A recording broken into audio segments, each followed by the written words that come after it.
Hi there, I'm Papa Strell. Today I'm going to be talking to you about Shovel Knight DX, Yooka-Replaylee, and the idea of cognitive dissonance. I'm going to start off with a little bit of personal history before we get into what that is. Hopefully you know what a video game is if you're here. Anyway, hi, I'm a VTuber. My name is Papa Strell. I play video games a lot. Pretty much my entire life. I've been playing video games since I was 4 years old. All kinds of video games. Platformers are some of my favorites. I've been working in the game industry for almost a decade. I worked on big titles, I worked on small titles. Everything's got an NDA, so you're not going to hear too much about that, but I've been doing this for a while. Both the games, Shovel Knight and Yooka-Laylee, I kickstarted back when they came out 7 or 10 years ago, depending on the game. Ah, time flies. Anyway, I love Shovel Knight. I think Shovel Knight is great. I am a big fan of it. I love it. I don't really like Yooka-Laylee. I wanted to like it, and I didn't. And I'm going to get more into that here in a second. So, let's give some more history. Yooka-Laylee is a platform video game.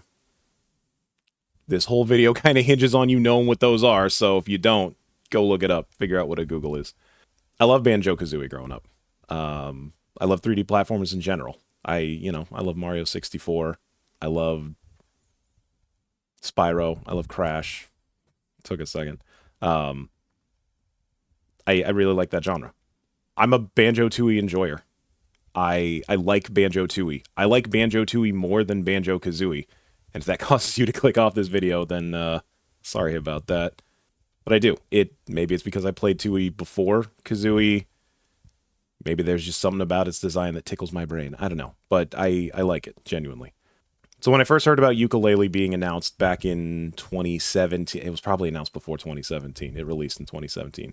Regardless, when I heard about it, I was super excited. Creators of Banjo-Kazooie and Donkey Kong Country, some of my favorite games, making a brand new 3D game. Okay, yeah, I'll check out this Kickstarter thing. And I kickstarted it immediately.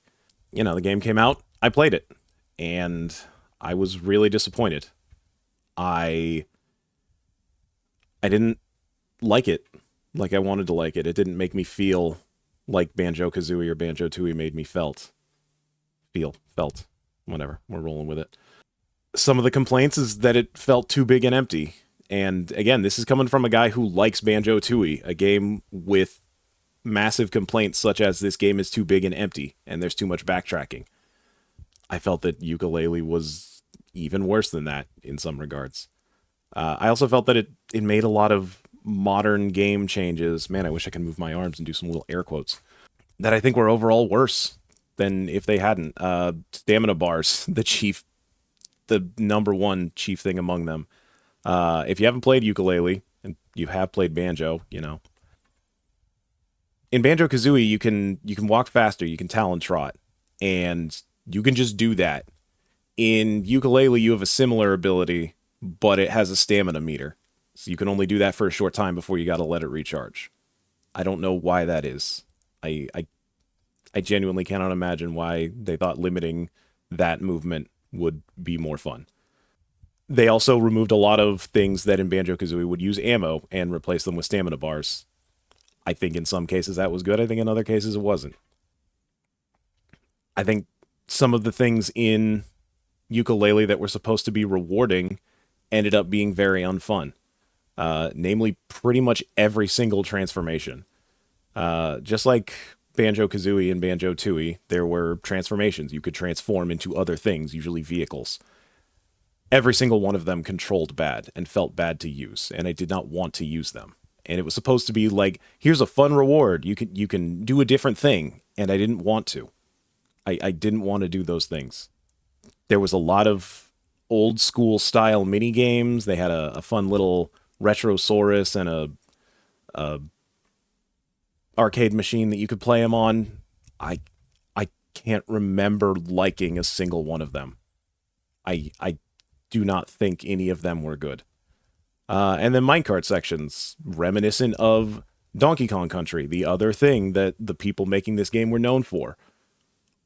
All were not good. There was a boss that I didn't beat because I didn't like it. I didn't like any of the other minecart sections. These are things that I thought I would like, and I didn't. I beat the game. I beat the final boss. I barely touched the last level. I got just enough of the pages, the jiggy equivalents, to get to the final boss, and then I beat him. I did maybe one objective in the last level. It's like a space ocean pirate theme level. It's probably pretty cool. I probably missed out on a lot, but I didn't do it because I just wanted that game to be over. And I have not played it since launch. I until making this video, I wasn't sure I was ever going to again. I think they did some patching early on in the game to alleviate some of the problems that people had, but I'm not sure what the extent of that is, and regardless, I didn't play on the patched version. I played the game as soon as it came out. I beat it pretty quickly before any major patches came out. I played 1.0 essentially. Maybe the game is right now better than it was when I played. I wouldn't know. Is that my fault? Is that their fault? I don't know. Let's continue. My history with Shovel Knight is similar but different. Again, been playing video games my whole life. Some of my first video games were 2D platformers. Sonic, Mickey Mouse, Mario. Other better and worse games with characters you may or may not remember. I love them. I love platformers. 2D, 3D doesn't really matter. Mega Man, obviously, is a big inspiration for Shovel Knight. I'm not the biggest fan of classic Mega Man, but I like Mega Man X a lot. Again, just like Yooka-Laylee, I loved it when I saw it. It looked fantastic. I kickstarted it immediately. And the game came out, and I loved it. Absolutely loved it. Fantastic video game. Go play it if you haven't. I feel they did a fantastic job keeping to the classic aesthetic of 8-bit NES games, which is very much their stated goal. They made a few changes and improvements over a typical NES game, and I feel all of them were genuine improvements. There wasn't any... They never took anything away. It never took anything away from the look, the feel, the play, anything like that. Color palette being one. If you've ever seen anything about Shovel Knight, you'll know that it's got very similar color palette to an NES, but they added a few, maybe like 3 or 4 colors, mostly like purples and greens, that the NES couldn't do, just to give it a little bit more pop. And something that wasn't there on launch, but they did mod in fairly quickly, was more modern controller support. The game was originally designed to very much be an NES game. You played it with 2 buttons. There was jump and there was attack. And you had a D-pad and a start and select. Really, that's like 8 buttons, whatever, who's counting.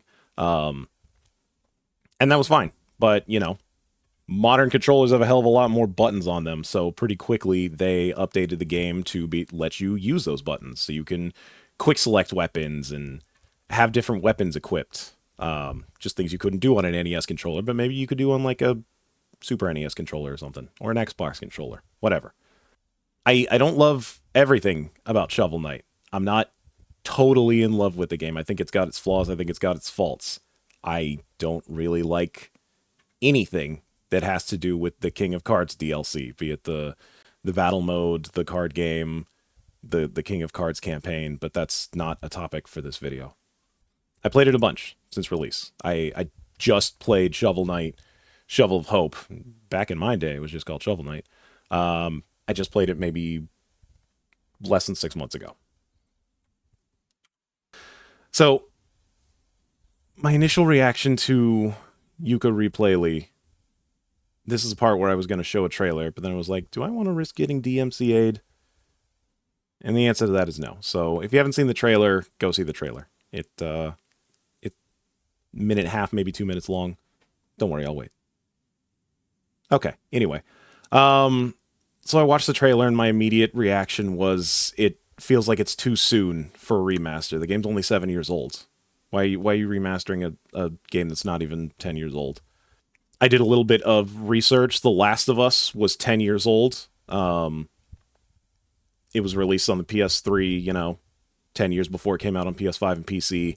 9 years ago, if you're going from PS4, which you could argue is less of just a port or a remaster or whatever. Regardless, it's about a 9-year difference between its original release and being able to play it modern. Last of Us 2 is 4 years. I've yet to meet a person that thinks that 4 years is an adequate amount of time to remake a game, remaster a game, whatever. Again, not a topic for this video. But I felt like 7 was also too soon. The trailer was nice. It touted some things that are going to be in the remaster. There's going to be a graphical update. It certainly looked better. There was lighting, there was trees, there was fur on the bat. Personally, graphics were never a problem for Yooka-Laylee. I thought they looked fine for the time. I didn't have any particular gripes. I don't rub my face against rock textures. I'm not that kind of guy. But the update certainly looked better. They mentioned play and control improvements. That sounds fantastic. That was one of my biggest complaints with the game. Controls, especially with those transformations. So, okay, that's good. Something they didn't put in the video, but I found when looking at their little press release on their website, is they're adding a map. I don't remember if the original game had a map or not. Boy, do I sure wish it does if it didn't. Banjo didn't have a map. Tooie didn't have a map. I don't believe Donkey Kong 64 had a map, and Lord knows that needed it. But that gets into what I feel is the biggest problem with Yooka-Laylee, and what I don't think a remaster is going to be able to fix. And it's that the levels are too big. They're too sprawling. There's not enough in them. They're a pain to get around. Maybe they'll change that in this remaster. I don't know, but I think it's very unlikely that they're going to do major level overhauls. I feel like that's the kind of thing you do for a remake, but that's one of the unknowns that we're going to get into later on in this video. But I just don't have any faith that the biggest complaint of all is going to be addressed. They said that there's going to be more added. How much more? What more? Nobody outside that company knows. All of this is based on a couple of announcement trailers. The final and biggest thing I thought when I saw that trailer was, why are they remaking this game? Why didn't they just make a sequel? Why didn't they just make Yooka-Laylee 2? Why didn't they just make Tooka-Laylee? And use the knowledge from the feedback they got to improve upon that game? Why didn't they, we'll get into that later. I know it's not as easy as just make new game, forehead, but it feels to me like that would be a better move and a better use of time and resources than remaking a game that already came out to very not good acclaim. I'm slightly optimistic. Maybe it'll actually be better. Maybe I'll like it more than I did, but at first glance, I think it's too little, too late. It's not something that I really cared about. I was like, okay, this is fine, but you burned me too much, and this doesn't seem like a good enough promise to reel me back in. And then we move over to, oh cool, that's a capital I. Anyway, we move over to Shovel Knight DX's announcement, which was maybe like a week after Yooka-Replaylee. That's going to be hard to say going forward. Anyway. Again, this is where I'd show the trailer if I didn't want to get DMCA'd. Some of the things that they announced were 17 new playable characters. It seemed to me like most of those are characters that were implemented in the battle mode that they put in very late in the game's life cycle with the King of Cards DLC. There might be some others that aren't in that battle mode. I don't know. I haven't messed with the battle mode too much. Like I said, it's not something that I really liked. Maybe there'll be some tweaks to the characters. I don't know. Nobody really knows. It's all announcement trailer. Local and online multiplayer. That's a pretty significant thing. There's not really any multiplayer in Shovel Knight. Maybe the 3DS version had some. I'm not 100% sure. But that's a solid inclusion. Love it. They said they were going to put in rewind and save states, which is kind of funny. You don't really see those in quote-unquote modern games. Again, can't move the hands. But, for a game that's trying to emulate an 8-bit era game, that's a fun little inclusion. And honestly, probably the second biggest thing after the characters is that they're reintegrating a bunch of old features that were in different versions of the game. Ghost Battle was something that was only on the 3DS. It used Street Pass, RIP Street Pass. Custom Night, which I think was, again, only on the 3DS. Stereoscopic 3D, which I think was only on the 3DS. They might as well call it Shovel Knight with all the 3DS features put back in. There was some other stuff that is on the PC version, and maybe they're not on the other console versions. I'm not entirely sure. But it seems like they're trying to get as many features from all the different versions of Shovel Knight into one singular definitive version. It'd be super cool if they got like Battletoads and God of War and Amiibo in there. Probably not going to happen, but that sure would be fun. Anyway, they announced there'd be new challenges, like some little bit of new features, some little challenge maps or whatever. Built-in cheats. The original games had some fun little cheat codes you could put in. Actually, like a shitload. I think there's a massive document somewhere on Google. Maybe they'll make that easier. Maybe it'll just be a list. I don't know. They weren't too specific on that. But yeah, the game doesn't really look all that different. It's mostly adding features and stuff. And when I saw this, I was like, okay, that's really cool. They're adding a bunch of new stuff. They're adding stuff that people have been wanting for 10 years. My wife is absolutely thrilled, over the moon, that she can finally play as Tinker Knight in more than one mode. It's her absolute favorite. And Propeller Knight is another fan favorite that people are incredibly excited to be able to play as. And it's really cool for them to bring all those modes and features from other versions of the game together. So I saw this and I was like, yeah, that looks fantastic. I'll take 2. Please, take my money. So after watching those, and after watching the Shovel Knight video specifically, I was really hyped. And then I started to think, and I'm like, wait, why am I so excited for Shovel Knight, but I'm not excited for Yooka-Laylee? Are they that different? And I started making a list. I was going in my head like, no, they're both remasters. They're not really remakes. Yooka-Laylee is defined on its store page as a definitive remaster. Shovel Knight is an enhanced definitive edition. Shovel Knight never uses the term remaster. Remaster is... Things have gotten muddy over the years, but basically it's pretty much a remaster. A remake would be like a ground-up remake, like Resident Evil 4 or Final Fantasy 7. So for the most part, they're both remasters. Both the games have a similar age. Shovel Knight's 10 years old. Yooka-Laylee is 7 years old. Is a 3-year difference that important? Like I said earlier, Tilu was 9 or 10 years old. I think we all thought and still think that was too soon for a remaster. Is a 3-year gap that important? Is it fair to put a definitive date on when is it okay to remaster video games? I don't know. But for whatever reason, I feel like, yeah, Shovel Knight good, Yooka-Laylee bad. Which is the theme you're going to be seeing for a while. Also, both of these games are available on current hardware. You can download both of them on Steam, on Switch, on PlayStation, on Xbox. The Last of Us, when it originally came out on PlayStation 3, guess what? That can only be played on the PlayStation 3. 4 and 5 are not backwards compatible. So a year later, putting it on PS4 not only allowed people with PS4s to play it, but now allows people with PS5s to play that PS4 version. That's not really a problem with Shovel Knight or Yooka-Laylee. So it's like, there's an argument there to be made. Why are they remastering these games that we can already have? And maybe we'll get into that later.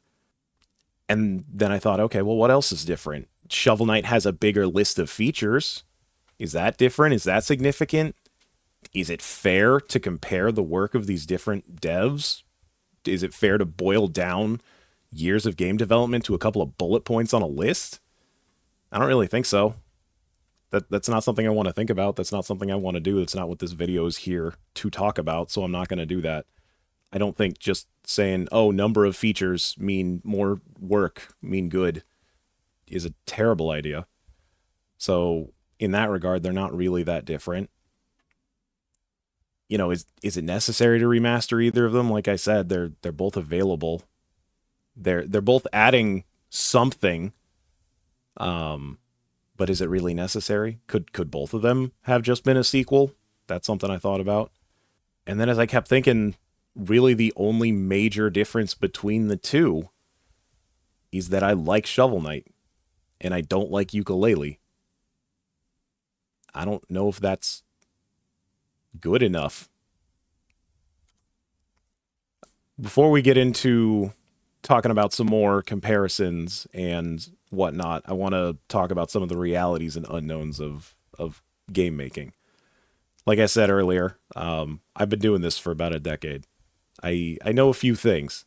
I may not be the most inside guy there is, but I've been in the industry for a while. I know that stuff is expensive. Stuff's only getting more expensive. You see it everywhere. And we're not making this video about corporate greed. Should CEOs be paid less? Is inflation bullshit? Yes. We're not doing that here.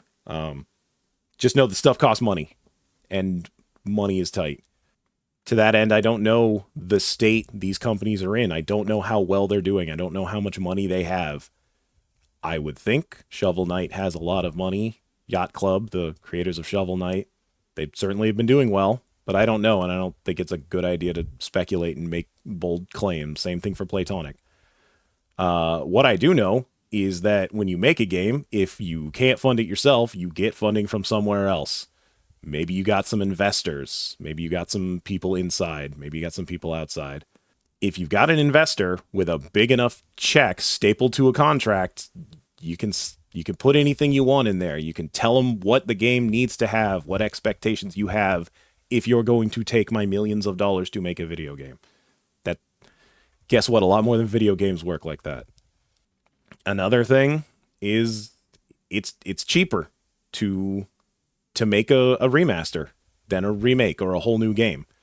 I guarantee you both of these are reusing a lot of assets from the original games, be they, actual art assets, be they collision maps for levels, be they voice acting, characters. I don't know what they're reusing, but I'm certain it's a lot. And I don't think it's fruitful to compare the minutia of what is being reused. All I know is they're remasters. They're probably reusing a lot of stuff. That's going to make it overall cheaper to do a remaster than a brand new game. Maybe that's why they're doing this. And especially in Yooka-Laylee's case, we don't know everything that they're adding. They could be adding more. Maybe it is a stealth sequel. I don't know. That'd be crazy. I feel like it'd be a better idea to market it that way, but we don't know. It's unknown. So this is just, making judgments and assumptions based on the information that I have right now. All right, so before I go any further, which feels stupid because I already did that, I'd like to define cognitive dissonance for those of you who don't know. In addition to working in games for a long time, I also have a degree in psychology. Does that mean I am a psychologist? No. Does it mean I have some knowledge from studying this stuff for 4 years? Yeah, that's about it. Cognitive dissonance is defined as the discomfort a person feels when their behavior does not align with their values or beliefs. Cognitive dissonance is a psychological phenomenon that occurs when a person holds two contradictory beliefs at the same time. Simply put, it's when you feel bad because you think different than you act. When you think, oh man, I hate apples, and then you eat an apple, there's some cognitive discomfort, and you can extrapolate that out to hundreds of millions of different types of feelings and actions that we're not going to talk about today. The important thing is cognitive dissonance is a very good, normal, healthy thing to experience. When you're doing something that does not align with your beliefs, it is completely reasonable and understandable to feel some sort of discomfort, some sort of apprehension, to think to yourself, why am I not doing what I would say I'm doing? I need to either change the way I'm thinking or the way I'm acting so that these two things are no longer dissonant. And that's the entire reason this video exists, is because of the cognitive dissonance I felt when I started thinking about my own feelings towards the remasters of a couple of video games. So the cognitive dissonance is pretty simple if you haven't already figured it out. I like Shovel Knight DX. I want it. I don't like Yooka-Replaylee. I don't want it. I think it'd be better if it was a sequel. And there's something that has been kicking around the internet that I agree with for quite some time. It really has been heating up ever since Resident Evil 4 remake got announced, and even before that when it got rumored. It was the idea that we shouldn't be remaking good games like Resident Evil 4. They're already good. You could like port them, or in Resident Evil 4's play, you can play that on anything ever. We should be remaking bad games, and we should be making them good when we remake them. That makes sense to me. Give the games that had problems a second shot. They certainly deserve it. I think every game deserves a second shot. And I know a remake is not the same as a remaster, which is what both of these are, but it's similar enough that the comparison can be made, and the quote is more or less the same. I think it's still worth talking about. So, why is it that I don't want them to remake good games and I want them to remake bad games? But here I am saying, yes, please remaster this good game and don't remaster this bad game. Why do I feel that way? Why do I have these two opposing beliefs? I'm still not entirely sure as I record this video. I'm hoping maybe putting all this into some sort of permanent format can help me figure that out. But I'm still not entirely sure. I don't want to dislike video games. I don't want to dislike anything. I want to like it. I want to like everything. I want to feel the way people who like things that I don't like feel. Because feeling good is good and feeling bad is bad. Really getting into some solipsistic bullshit here, but that's how I feel. And like I talked about earlier, they're really similar. There's some differences. Are they that big? I don't think so. I don't think they're big enough to say that they're big enough. Dumb as a sentence as that is, I don't think the differences are so vast that they're worth comparing. So then what is it? Why do I feel this way? Does it just boil down to the fact that I like Shovel Knight and I don't like Yooka-Laylee? Is that fair? Is it fair that I want this just because I like one thing more than another? Maybe. I don't know. What is fair? We're not doing that today either. So that's the feeling I've been grappling with for the past day and a half. I feel a bit worse for Yooka-Replaylee now that there's this direct comparison point. Previously, I was pretty down on it. I was like, okay, well, I'm probably not gonna do anything. Best of luck, guys. Whatever. See you when I see you. I don't know. Now I see this thing that I want that's so similar. I feel like, should I give Yooka-Replaylee another chance? Should I genuinely give it another chance? Because Shovel Knight exists? Is Shovel Knight going to give Yooka-Replaylee a sale? I don't know. I still think that remaking bad games is a good idea and that we should make them good. I think making sequels to... I don't want to keep calling it bad, but it's short and it's easy to use and understand. But, less good, less well-received games, maybe you should just get a sequel. Give it another shot. I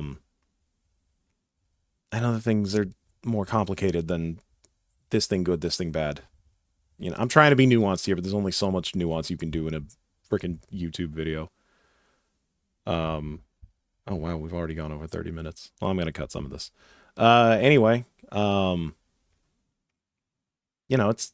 okay to like things and dislike things. It's okay to have opinions, as long as you're not mean, as long as you're not yelling at people on Twitter or Blue Sky or whatever you kids talk to each other with. I don't even know anymore.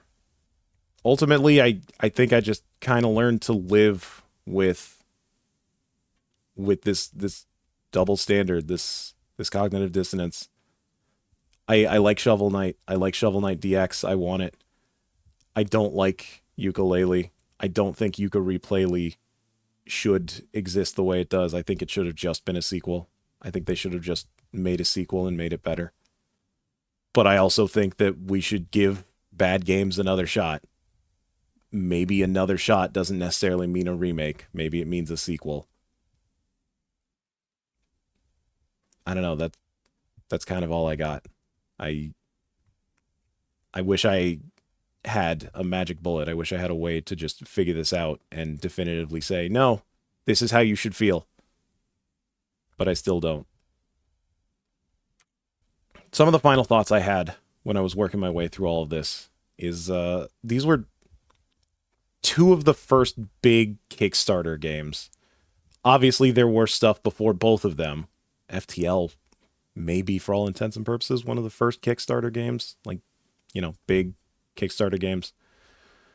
Oh, that's going to be even older than those. But, there were certainly a lot of games, both good and bad, that were kickstarted. And at least one of them's already 10 years old, and that number's only going up. So this seemed like an unprecedented situation to me, but I have a feeling it's going to be more common in the years to come. I think we're going to be seeing more of these sort of similar rival games getting some sort of patch or remaster, remake treatment, and more comparisons are going to come. And I I just hope people aren't mean. That's the big thing. I don't want anyone to be mean to anybody. Um yeah, I guess that's it. I guess that's the end of my TED talk. Do kids still say TED talk? Is it still a thing? I don't know. Um that said, I am genuinely interested in hearing discourse about this. I know, it's only really been a thing for 24-ish hours. Um, but I want to see what other people think. Is anyone else comparing the two of these? Am I the only one? Am I weird? Am I crazy? Is there something that I missed? Is there an angle of this I'm not looking at? I don't know. And I would appreciate if anyone could tell me. You know, I don't want this to seem like it's engagement farming. Comment and tell me what you think. You see it all the time, but like I genuinely want to know. What do you think? What is your opinion? What is your opinion of my opinion? What's going on? Am I on the mark? Am I way off the mark? I don't know. I I don't know. But I know that I like video games. I know video game good. I know feel bad bad.